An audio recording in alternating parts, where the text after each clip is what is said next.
ചെറുക്ക തൊട്ടടുത്ത് അമ്പലം കുത്തുന്നതാരും ചെമ്പരത്തി തമ്മിൽ കൊണ്ട് അമ്പ് കുലയ്ക്കുന്നതാരും അങ്ങ് തൊട്ടേ ഇങ്ങ് തൊട്ടേ അത്തുന്നതാരം തൂവിളിച്ചമ്മിച്ചാലില്ലേ മാമല ഞാനൊന്ന് കണ്ടേ ചെന്തമിഴിന്റെ കുടഞ്ഞ്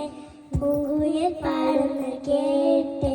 പൂങ്കുയിൽ പാടുന്ന കേട്ട് എന്തൊരു ചേരാണ് നെഞ്ചിലെ നേരാണ് എന്തൊക്കെയാണ്